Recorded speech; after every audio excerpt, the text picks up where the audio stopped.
portais avant la gorge sec. Donc, aujourd'hui,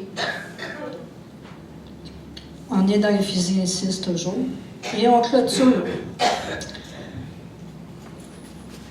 l'armure du croyant. On va commencer Éphésiens 6, 10. Ô frères, fortifiez-vous dans le Seigneur et par sa force toute puissante.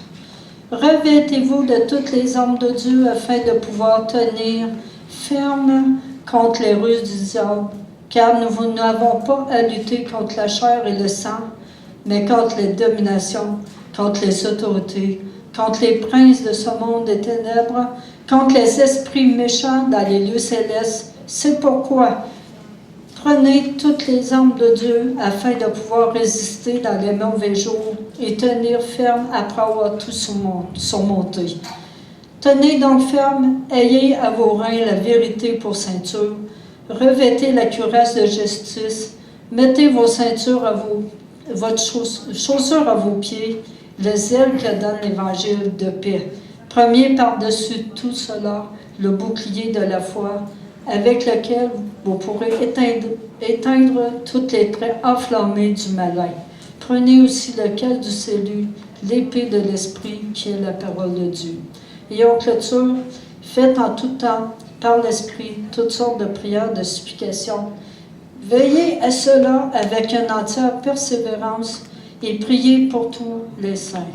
Priez pour moi afin qu'il me soit donné, quand j'ouvre la bouche, de faire connaître hardiment et librement le ministère de Christ, de l'Évangile, pour lequel je suis ambassadeur dans les chaînes, et que j'en parle avec assurance, comme je dois en parler. Ça, c'est une prière pour moi aussi. Que je parle avec assurance, comme je dois en parler. Qu'il me donne le zèle que donne l'Évangile. L'arme secrète du croyant, c'est la prière. Amen. Amen. Depuis quelques semaines, nous avons vu la composante de l'armure, avec chacune dans leur utilité. L'une ne va pas sans l'autre. On ne peut pas dire qu'on a besoin juste du bouclier de la foi. On ne va pas dire qu'on a besoin juste d'une chose, on a besoin d'un tout. On a besoin de toute la composante. Ce n'est pas simultané de dire on va je vais commencer avec le caisse du salut, puis je vais après ça. Il faut que quand c'est qu'on prend l'armure, qu'on la prenne entièrement. Amen. Qu'on la prenne entièrement. L'une ne va pas sans l'autre. Elles doivent être bien coordonnées et elle offre à l'enfant de Dieu toute la protection dont elle a besoin. Elle a besoin pour combattre efficacement les attaques du diable et son armée. Éphésiens 6, 18 clore le sujet avec le combat de la prière sous différentes formes. Il insiste d'y veiller avec persévérance. La prière est le complément parfait de l'armure, car ce n'est pas tout d'avoir l'armure, mais il faut la rendre utile. Il faut vouloir l'utiliser au temps opportun. Il faut vraiment être décidé de s'en servir.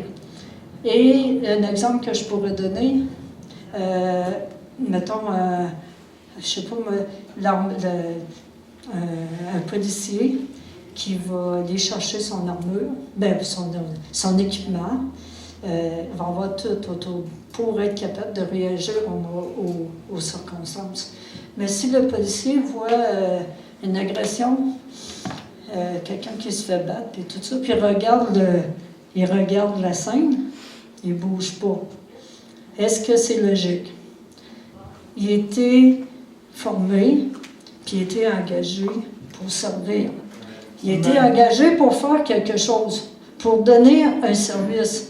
Et puis, si on regarde, mettons, je prends un autre exemple, un pompier, s'il regarde le feu, puis il est dans son camion, puis il dit, ça va brûler, c'est vrai.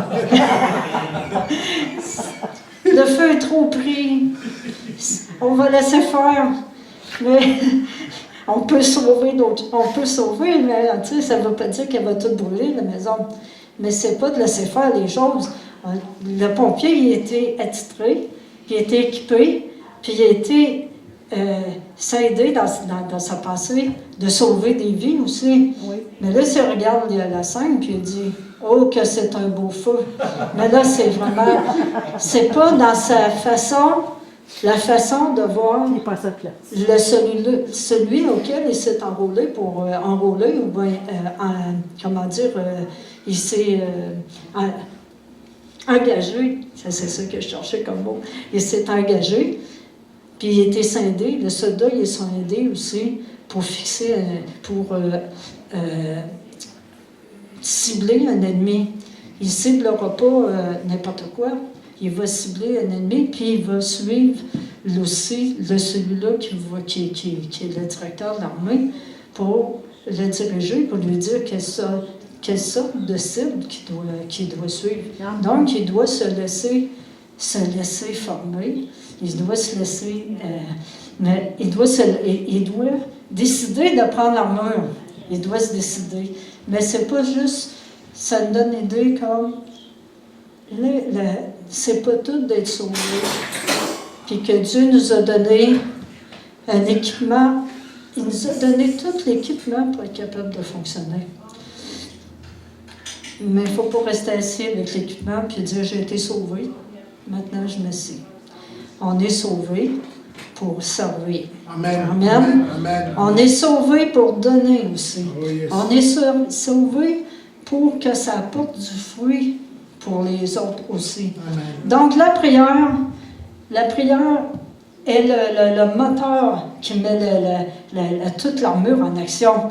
Parce que si on est comme un policier qui regarde l'agression puis qui dit « ils vont s'entretuer », mais non, il faut que tu fasses quelque chose. Fait que c'est normal. L'enfant de Dieu aussi, il est appelé à faire quelque chose Amen. Avec l'armure. Parce que l'armure, elle est complète.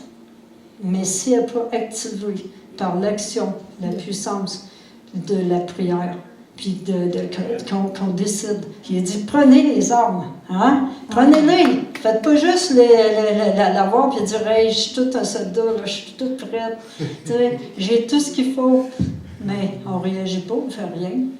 Eh bien, ça sert comme d'être un serviteur inutile. Hein? Mais on ne veut pas être des serviteurs inutiles, on veut être des serviteurs qui portent du fruit, qui pensent à l'attaque. Amen. Amen. C'est que ne soyons pas comme un pompier qui regarde le feu et qui dit c'est du beau. Mais sauf que, oui, je suis un pompier, je vais arrêter le feu, on peut sauver la maison. Il y a juste une partie du toit, mais on ne laissera pas brûler les choses. On n'arrivera pas 3 heures après le feu, puis regarder, qu'il y a tout un dégât. On ne laissera pas. C'est pas juste ça. Il veut qu'on soit tout de suite d'attaque. Amen. Amen. Amen. L'armure Oh, yes. est reliée intimement avec l'action du Saint-Esprit à travers nos vies pour qu'on puisse être en action. Amen. Oh, Bon. yes. J'ai un exemple. Puis, je me suis battue comme en dedans de ma tête, dans ma tête. J'ai pris un exemple de parole, puis je dis, je l'enlève, oh non, ça n'a pas sa place. Je le remettais. Je l'enlevais, je le remettais. OK, la 3e fois, j'ai dit, Seigneur, OK, je comprends pas, mais c'est correct, je vais le prendre comme exemple. On va aller dans Juge. Le chapitre 7. On va aller voir l'histoire de Gédéon.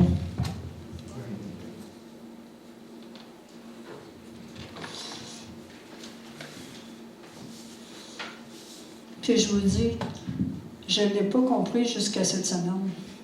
Je lisais l'histoire de Gédéon. J'écrivais tout par rapport à Gédéon, mais Dieu m'a fait un lien à un moment donné, que j'ai fait « Oh, je vais comprendre. » Fait que, suivez-moi dans l'histoire, puis on va comprendre pourquoi. Juge chapitre 7, le verset 2. Il dit, « L'Éternel dit à Gédéon, le peuple que tu as avec toi est trop nombreux pour que je livre Madian entre ses mains. Il pourra en tirer gloire contre moi et dire, c'est ma main qui a délivré. Publie donc ceci aux oreilles du peuple, que celui qui est craintif et qui a peur s'en retourne et s'éloigne de la montagne de Galaad. 22 000 hommes parmi les peuples s'en retournèrent et il en restait 10 000. L'Éternel dit à Gédéon, le peuple est encore trop nombreux. Fais-les descendre vers l'eau, et là je ferai le triage. Celui dont je dirai que celui-ci aille avec toi, ira avec toi, et celui dont je dirai que celui qui n'aille pas avec toi n'ira pas avec toi. Gédéon fit descendre le peuple vers l'eau, et l'Éternel dit à Gédéon, tous ceux qui laperont l'eau avec la langue comme lappe le chien, tu les sépareras de ceux qui se mettront à genoux pour boire. Ceux qui laperent l'eau et en portant la bouche avec leurs mains furent du nombre de 300 hommes. Et tout le reste du peuple se mit à genoux pour boire. Et l'Éternel dit à Gédéon, c'est par 300 hommes qui ont lapé que je vous sauverai, que je vous livrerai Madian entre les mains. Tout le peuple s'en alla chacun chez soi. On prit des vivres du peuple et des trompettes, puis Gédéon renvoya tous les hommes d'Israël, chacun dans sa tente. Il retint les 300 hommes. Le camp de Médian était au-dessus de lui dans la vallée. L'Éternel dit à Gédéon pendant la nuit, « Lève-toi, descends au camp, car j'ai livré entre tes mains. Si tu crains de descendre, descends-y avec Pura, ton serviteur. Tu écouteras ce qu'ils diront, et après cela, tes mains seront fortifiées. Descends donc au camp. Descends donc au camp. » Et il descendit avec Pura, son serviteur, jusqu'au poste du camp. Madian, Melech et tous les fils de Ria étaient répandus dans la vallée comme une multitude de sauterelles. Il était innombrable comme le sable qui était au bord de la mer. Gédéon arrivait et voici un homme racontait son... là, il arrive avec un songe, puis il montre que Dieu avait, à travers le songe, il nous montre que Dieu allait vaincre l'ennemi. Imaginez-vous que Gédéon se retrouvait avec juste 300 hommes pour vaincre dans la vallée une multitude qui ressemblait à une multitude de sauterelles et des chameaux qui étaient... Les chameaux, oui, c'est ça. Oui, c'est ça. Qui étaient innombrables comme le sable de la mer. Ça prend une foi énorme pour... une foi en Dieu pour s'en aller. 300 personnes contre une foule innombrable. Gros, qui disait, là, comme toutes les sauterelles. Imaginez-vous ça. Humainement, la vision, on n'y arrivera jamais. Donc, les soldats, tous au service de l'armée de Gédéon, tous, les 32, étaient engagés pour la guerre. Mais quand il vient le temps de demander de se livrer au combat éventuel, 22 d'entre eux se retirent et retournèrent à leur famille. Il y en a 22 000 qui ont décidé de virer de bord. Il y a trop de monde. C'est une foule immense. On n'arrivera jamais. On retourne chez nous. Moi, j'oublie ça. Je ne veux pas mourir. Mais, je ne veux pas mourir, mais je ne sais pas si on aurait été plus... ça prend la vision, juste la vision que Dieu donne pour voir le Goliath. Le Goliath que David... Goliath était tout petit. Il dit, Goliath, je vais aller avec la force de l'Éternel. Et Gédéon avait sûrement parlé à son armée. Il parlait de la cloison, de comment est-ce que c'est qu'il avait demandé à Dieu avant de partir. Il avait demandé à Dieu partir en guerre. Il avait demandé le conseil de Dieu. Puis Dieu lui avait montré la cloison était sèche. Il a demandé une deuxième fois. Une troisième fois. Et Dieu a dit, ça commence à faire. Là, je t'ai montré que je vais faire. Tu m'as mis à l'épreuve et tu m'as demandé, eh bien, c'est-tu toi là, qui m'envoie? Et des fois, on est un petit peu peureux. Là. Tu sais, tu me demandes un défi, tu me demandes de livre à Goliath. Là. Il a 7 pieds, puis moi, je suis haute comme 3 pommes. Tu me demandes d'aller loin. Lui, il est tout armé. Mais moi, qu'est-ce que c'est que je regarde la vision de Christ? Sa vision, lui. Mais Dieu, vas-y avec ma force, parce que c'est par ma force, ma puissance, que tu vas gagner, non par la tienne. Amen. Et puis, tous étaient armés, équipés, engagés. Il y en a 22 000 qui ont laissé faire. Il y en a 22 000 qui ont laissé tomber. Amen. Amen. Il y en a 1000 qui restent, mais Dieu fait encore le tri. Il consacre 300 personnes.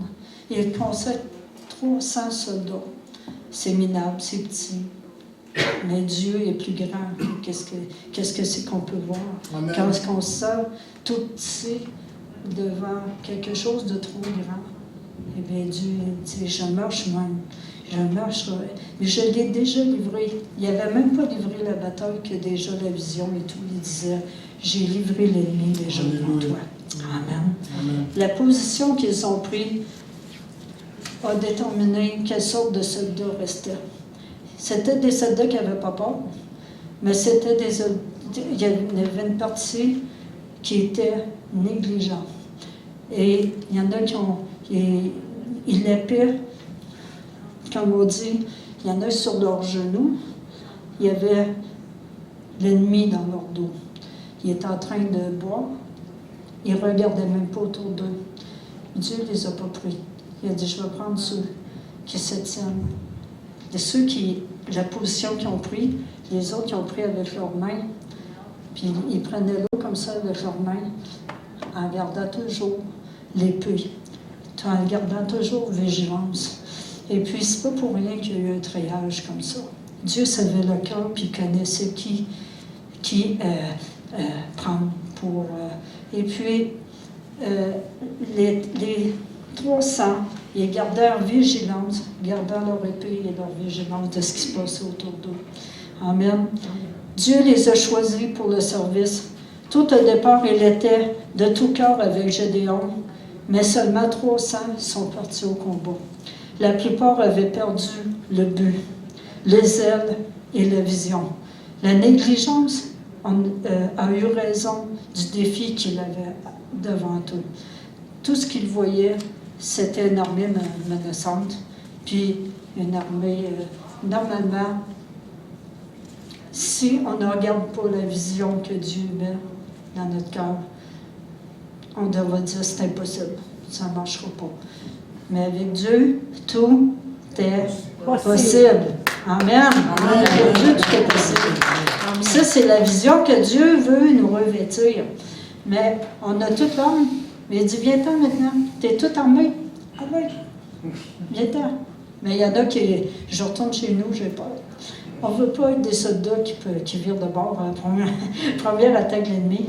Première chose qui paraissent gros, on baisse les bras, on laisse faire, puis on laisse tomber. Non? Voilà pourquoi d'entretenir une relation étroite avec celui qui tient le combat est si importante.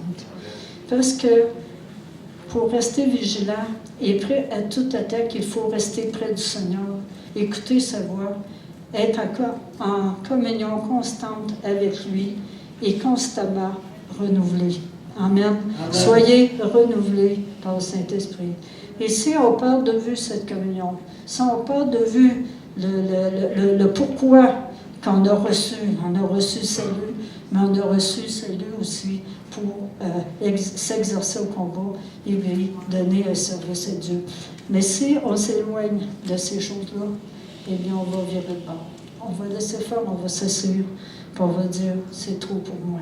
Je vis trop quelque chose de difficile, je vis trop une attaque trop grande, et puis on laisse tomber. On ne veut pas être de ceux qui laissent tomber. Amen? Amen. On va être des vainqueurs. Puis seulement la prière qui peut donner une force, une vitalité, puis un renouvellement qui fait qu'on garde toujours toujours et toujours cette vision-là que Dieu veut nous donner. Pas la vision de ce que c'est qu'être humainement qu'on verrait, mais c'est la vision que Dieu veut mettre dans notre cœur. Plus grande que qu'est-ce que c'est qu'on voit autour de nous, qu'on voit. Mais si on néglige de prendre du temps avec le Seigneur, on va se refroidir, on va s'éloigner, on va oublier ses promesses. Mais on ne veut pas ça. On veut garder les promesses, on veut garder sa parole. Amen. Et puis, renouveler cette vision-là. Hein, il dit, envoie un souffle nouveau, une vision fraîche. Amen. Amen. On ne veut pas avoir la vision que non, ça ne marchera pas, c'est trop grand, c'est trop si. Non. Goliath, c'est Goliath. Dieu, c'est Dieu. Amen. Puis on peut avoir des choses grandes, difficiles, pesantes, mais Goliath, il était vaincu. Amen. L'armée qui était contre Gédéon aussi, elle était vaincue. Puis Dieu même, il avait dit à l'avance, je veux combattre pour toi. Amen. Je l'ai déjà fait par la foi. Et des fois, il faut saisir. On saisit la parole, comme la semaine passée, la parole, comment est-ce que c'est qu'elle peut être tranchante, qu'elle peut être puissante, mais on l'utilise. Mais on l'utilise, on devient des serviteurs utiles. Et non inutiles, qui regarde les choses puis qui dit, on va laisser faire les choses. Amen. Amen. Si on prend, pas l'équipement, cela ne sert à rien. Et si on utilise tout ce qui est... voyons, excusez, là. J'ai comme... OK. Si on ne l'utilise pas, on devient comme des serviteurs inutiles. OK? S'il utilise tout ce qu'il a appris dans les circonstances, qu'on prend les promesses de la parole, ça devient comme, tu sais, l'épée de l'esprit. On prend les promesses, et dit, OK, tu sais, je me sens faible, je me sens attaqué, mais pas rien, je suis attaqué. Mais la parole, on peut dire, Seigneur, tu es ma force incomparable. Oui. Je confesse ta parole, je la confesse, mais il faut la méditer, il faut la faire grandir dans notre cœur. Puis, les disciples ont demandé à Jésus, mais comment prier? Car ce n'est pas évident de savoir quoi dire ou comment présenter à Dieu notre prière. La cible est cibler les bonnes choses aussi. Parce qu'on peut arriver puis prier d'une certaine manière, puis on ne cible pas vraiment les bonnes choses. On peut être très spirituel, puis que ça peut être, comment est-ce que je pourrais dire, légitime de prier d'une certaine manière, mais Dieu, c'est pas ça qu'il te demande à ce moment-là. De lutter. Le Saint-Esprit est là pour nous guider, nous aider dans ce que c'est que nous devons demander. Dans Romains 8, 26, il nous dit qu'il nous vient en aide pour ce qu'on a à lui demander.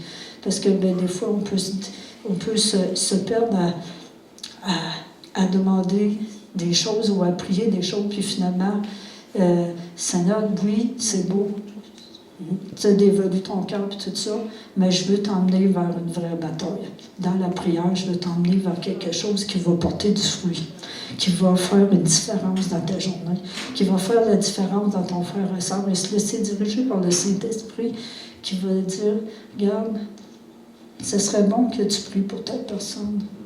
Eh bien, d'être à l'écoute du Seigneur. Parce que des fois, on peut faire, oui, des vrais spirituels. On peut arriver et faire des vaines redites. Qui amènent à rien de bon, à rien de plus, tu sais. Et je vais vous donner un exemple de moi, personnellement, vite fait comme ça. C'est qu'à un moment donné, je disais toujours, Seigneur, pardon, puis pardon. Puis là, j'en revenais le lendemain. Ah, Seigneur, mais je ne me pardonnais pas vraiment. Fait que là, Seigneur, j'ai fait. Mais le Seigneur a dit, venez, moi, puis je vais vous pardonner, puis, tu sais, confessez vos péchés, puis je vais vous pardonner. J'étais très, tu sais, on peut arriver puis dire des vaines redites, parce que des vaines redites, on pense de ceux qui vont prier juste pour prier, puis que ça ne donne rien. Ils prient, mais c'est juste des choses préfaites ou des prières qui n'ont pas vraiment, là, que le cœur ne suit pas. Donc, j'arrivais le lendemain, le surlendemain, Seigneur, pardonne-moi. Seigneur, à un moment donné, le Seigneur, il a dit, tu sais, elle ne revient pas là-dessus. Parce que là, tu perds du temps. Parce que tu es en train de... Je t'ai pardonné. Donc, ce que j'avais à faire, c'est de prendre l'épée de l'esprit et puis de dire, OK, je prends ta parole. Tu m'as pardonné et je veux confesser ta parole. Je veux confesser. Je veux commencer à confesser. Oui, j'ai péché, merci. Merci Seigneur. On clôture ça. Amen. Amen. Fait que c'est des choses que Dieu veut nous apprendre à prier d'une façon efficace. Pendant qu'on est en train de se lever à dire « j'ai péché, puis pardonne-moi », on est tous découragés. Mais Seigneur, OK, tu m'as pardonné. On passe à autre chose, puis on confesse la parole de Dieu. Amen. Amen. C'est ça. Il dit, dans différentes prières, on peut avoir besoin de décharger de tous nos fardeaux. On peut aussi demander pardon pour nos péchés. Et nous savons qu'on a un avocat auprès du Père, puis qui intercède pour nous.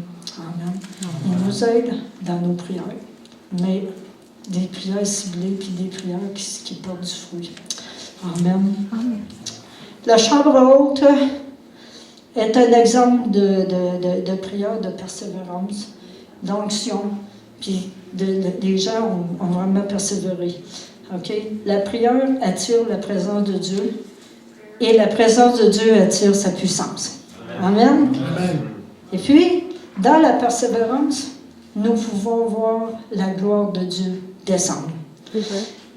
Et on l'a vu dans Acte 12, 5, pour ceux qui prennent des notes, que les disciples étaient dans la prison. Les disciples étaient dans la prison. Puis le lieu, qu'est-ce qui est arrivé? Hein? Des portes se sont ouvertes. Amen. Dieu a fait éclater sa gloire. Alléluia. Ils ont persévéré. Mais qu'est-ce qu'ils persévéraient comment? Dans la louange. Ils persévéraient dans la louange de Dieu. Puis dans la louange, bien souvent, il y a la victoire. Dans la louange, il y a la présence de Dieu. Amen. Dieu siège où? Au milieu des louanges de son peuple. Amen. Et quand Dieu siège dans les louanges de son peuple, Dieu fait des prodiges et des miracles.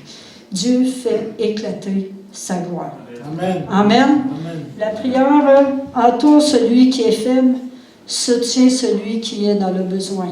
Jacques 5, 16. La prière qui est poussée par le Saint-Esprit, saisie par l'Esprit, est un feu dans le cœur et une flamme contre contre l'ennemi. Une puissance, c'est une puissance. Donc, la prière poussée par le Saint-Esprit est toujours activée avec une... C'est un moteur. C'est comme quand que tu attires l'Esprit de Dieu, il y a un esprit de vie. Amen. Il y a un mouvement qui se passe. Dans le plus profond du cœur, il y a un mouvement qui se passe. Mais il y a un mouvement qui se passe aussi autour de nous. Et, ici, je vous ai donné l'exemple des... comment est-ce que c'est qu'on a... Quand est-ce que c'est que les disciples étaient en prison? Dieu fait éclater sa gloire. Amen. Amen. Est-ce qu'on veut... On est satisfait. La question, c'est de se poser la question. La question qu'on veut, c'est est-ce que nous sommes satisfaits dans notre vie de prière? Est-ce que nous sommes satisfaits de voir Dieu agir dans nos vies ou on veut plus? Est-ce qu'on veut plus et s'approcher de Dieu puis de demander encore plus? Mais pas demander des choses dans le but de satisfaire nos comment dire, comme la parole, des choses futiles des fois aussi, puis d'autres fois bien légitimes aussi. Est-ce qu'on est satisfait de voir le fruit qui découle de nos prières? C'est une question que Jacob, savait ce qu'il voulait. Quand il a lutté contre l'ange toute une nuit, il a tenu bon dans sa requête et il avait persévérance toute la nuit. Amen. Amen. Genèse 32, 26, pour ceux qui prennent des notes, il dit que Jacob, il dit, je te laisserai pas tant que tu m'es béni. Amen. Amen. Et bien, des fois, dans la prière, on dit, Seigneur, on en veut quelque chose, mais Seigneur, ce qu'il veut, persévère. Parce que c'est marqué ici, avec persévérance, de faire toutes sortes de prières avec persévérance. Est-ce qu'on est persévérant? On ne lâche pas le morceau. Puis on dit, je veux voir ta gloire dans ma vie. Je veux voir une délivrance. Je veux voir un changement. Je veux plus que ça. Je veux expérimenter la gloire de Dieu. Je veux que Saint-Esprit me visite à un point où il devient beaucoup plus concret, plus réel. Je veux que le Saint-Esprit, Jésus aussi, se montre à moi dans mon cœur dans un souffle nouveau. Et ce matin, on parlait d'un souffle nouveau. Renouvelle en moi un esprit bien disposé aussi. Et est-ce qu'on recherche ça, qu'on le veut? Coûte que coûte, Seigneur. Je me suis affaiblie, je suis fatiguée, mais Seigneur, je veux que tu renouvelles un zèle nouveau, une vision renouvelée, un travail profond dans mon cœur. Je veux que tu gagnes la bataille dans ma vie. Amen. Je veux que tu gagnes la bataille. Je veux pour quelque chose qui est comment est-ce que je pourrais dire, latent, qui ne bouge pas. On prie, mais ça reste qu'on prie. Pas plus que les païens qui vont dire, moi je remercie le ciel, ou je remercie la force. Non, on remercie pas juste une force, on remercie pas juste le ciel, on remercie le Seigneur des Seigneurs, le Dieu Tout-Puissant, celui qui est capable. Mon Dieu est puissant. Et bien dans ma prière, je vais prendre l'autorité, puis je vais avoir une différence dans ma vie. Je ne veux pas rester là où j'en suis. Je veux plus que ça. Est-ce qu'on veut être comme Jacob, qui a prié, puis il a dit, j'ai été toute sa nuit, puis il a dit, je ne te laisserai pas tant que tu me bénis. Mais je ne te laisserai pas tant que je ne serai pas relevé. Je ne te laisserai pas, Seigneur, je ne te lâche pas tant que je ne verrai pas dans ma famille, dans mes amis, dans mon église, descendre ta gloire. Amen. Persévérer dans différentes sortes de prières. Il y a différentes sortes de prières qui... OK. Il y a différentes sortes de prières qui sont, comment dire, dans les circonstances qu'on va adresser à Dieu. Je m'explique. C'est qu'il y a la prière de louange, d'adoration, d'action de grâce. Il y a la prière de supplication. Après ça, l'autre catégorie, c'est la prière d'intercession par l'Esprit, puis qui est dirigée, qui est dans le gros combat, comme on dit. Dieu nous emmène dans un combat. Mais, selon la circonstance qu'on peut vivre, on n'arrive pas toujours avec le tambourin, sauter de joie, et puis ma maison brûlée. Et oh, que je suis heureux. Non. Seigneur, l'action de grâce, merci parce que je suis encore en vie, mais on ne saute pas haut. OK? Donc, la grâce de Dieu dans la prière, Seigneur, donne-moi ta grâce parce que c'est difficile aujourd'hui. Et la prière qu'on lève devant Dieu, c'est, puis quand on fait sa parole, t'es mon bouclier. T'es celui-là qui relève ma tête. C'est celui qui va me fortifier. Et tantôt, on peut sortir le tambourin, sauter de joie, dans la louange, dans la gloire, parce que ça va bien, on est heureux. Seigneur, merci parce que tu m'as sauvé. Il y en a, le peuple, il dansait de joie, il sautait. Quand le peuple juif, il faisait une fête, c'était 6 jours. Il dansait de joie, puis tout ça. Mais on a vu le peuple de Dieu aussi se lamenter, être découragé. Et la prière était différente. Et je pense à Jésus dans le Gethsémane. J'avais quelque chose de bien, mais j'aurais peut-être pas le temps. Mais je pense à Jésus à Gethsémane. Jésus s'est préparé à quelque chose de difficile. Sa prière était teintée de souffrance, était teintée d'angoisse. Et puis, il sautait pas de joie là. Ce jour-là, il y a des grumeaux de sang qu'il avait. Il était angoissé. Sa prière au Père, c'était non pas si tu pouvais éloigner cette coupe de moi, parce que sa chair criait. Je veux pas. Sa chair criait, je veux pas, parce qu'il savait qu'elle allait souffrir. Souvent, il m'a rentré des clous des mains, puis il savait tout ce que c'est qu'elle a enduré. Ça lui prenait une grâce spéciale. Amen. Et il a passé du temps avec son père à se préparer. Et c'est important que quand c'est qu'il y a quelque chose de difficile, comme ça, lourd de même, il dit de se préparer. De se préparer puis de rester auprès du Maître. Seigneur, je suis là, je souffre. Puis Seigneur le sait aussi qu'à certains moments, la prière n'est pas toujours on saute de joie. On se dit, c'est ok, je suis heureux, je vais me faire crucifier. Non, c'est pas.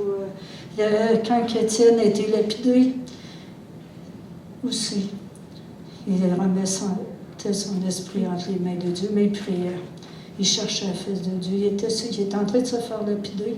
Il savait qu'elle allait mourir, mais il était en prière devant Dieu. Et comment je pourrais dire, c'est que Jésus, quand il était en agonie comme ça, il a prié, puis c'était une prière bien dirigée. Et quand on vit quelque chose qui vient nous atteindre dans notre chair, ah, Seigneur, ma chair, elle ne veut pas. Je ne veux pas boire cette coupe-là. Mais Seigneur, il a sorti une parole qui m'a surpris de lui. C'est qu'il a dit que si tu pourrais éloigner de cette coupe-là de moi, eh bien, si tu voulais éloigner, mais OK, si tu ne l'éloignes pas de moi, bien, que ta volonté soit faite et non la mienne. Parce que la souveraineté de Dieu, on ne comprend pas toujours ce qui est de souverain, de ce que c'est qui décide. Parce que l'homme propose et Dieu dispose, selon sa volonté. Amen. Et Jésus a été soutenu dans la prière et cette communion. C'est pour ça qu'il a été capable de passer à travers. Il a été capable d'aller jusqu'au bout. Et des fois, notre chair, elle ne veut pas. Ah, Seigneur, change les choses parce que moi, je ne veux pas boire cette coupe. Je ne veux pas passer à travers ça. Change les choses. Mais Dieu dit, ma grâce te suffit. Parce que la souveraineté de Dieu, on ne la connaît pas. Dieu décide de ce qu'il veut, mais il nous donne sa grâce. Et Jésus a crié, OK, que ta volonté soit faite. Donc, notre prière, elle doit être dirigée vers sa volonté et non la nôtre. Même si que la coupe de souffrance en est au bout dans l'histoire. Mais, j'aurais aimé, ça fait peut-être pour une autre fois, c'est drôle que je dise ça, là, c'est que il y a la prière de louange. C'est celle qui va nous emmener à une restauration, un relèvement, une force qui relève la tête. Tu es ma gloire, tu relèves ma tête. Il nous dit aussi, parce que là, je suis obligée d'aller plus, Néhémie 8:10, la joie du Seigneur est notre force. L'ennemi veut nous dérober notre joie, mais la joie du Seigneur est un fruit qui se produit par l'Esprit. Il doit être cultivé, grandir en nous. Le Seigneur nous dit, Joël 2:25, je remplirai les années, je remplacerai les années que les sauterelles ont dévorées. Amen. L'ennemi a voulu nous dévorer notre joie, mais la joie du Seigneur est notre force. Amen. Et dans la louange, il y a de la joie. Oui. Il y a de la paix, comme le pasteur disait ce matin. Hein? Quand on loue le Seigneur, il y a quelque chose qui se régénère en nous. La joie du Seigneur vient relever notre tête. Amen. Amen. Et peu importe. Là, j'ai pas pu. Je pensais d'en avoir pour 15 minutes, puis j'en ai pour 2 heures là-dedans. Mais, je veux dire que Dieu, peu importe la prière qu'on veut faire, Seigneur, non pas ma volonté, mais la tienne. Amen. Peu importe la souffrance qu'il va en avoir au bout. Mais Seigneur, tu me dis, tu es ma gloire, tu relèves ma tête. Amen. Je les réjouirai dans ma maison. Est-ce qu'on va être satisfait d'aller chercher plus dans la présence de Dieu? D'aller chercher selon ce qu'on a besoin. On a besoin de paix, on a besoin de joie, on a besoin d'être rencontrés dans le plus profond de notre cœur. Eh bien, Seigneur, va et ferme la porte. Ton Père dans les cieux t'entend. Il te voit, il te connaît, puis il va répondre à ton besoin. Amen. Dans la simplicité, je vais laisser la parole au pasteur, mais c'est simplement remets ton sort à l'Éternel et il les jouera. Il prend 300 contre une armée. Il prend la petite gang à nous. On peut conquérir la ville. On peut conquérir une armée qui se compte contre nous. Mais on n'est pas beaucoup. Mais Dieu se choisit des hommes et des femmes qui ont un cœur, qui l'aiment, qui l'adorent, en esprit et en vérité. Il prend ça, puis il dit, je t'ai mis à part. Je vais être capable de faire quelque chose avec toi. Mais l'armure, contente-toi pas juste du salut puis d'être assis. Prends les armes. Puis fais différentes prières, persévère, puis tu vas voir ma gloire éclater. Amen. Amen. Merci.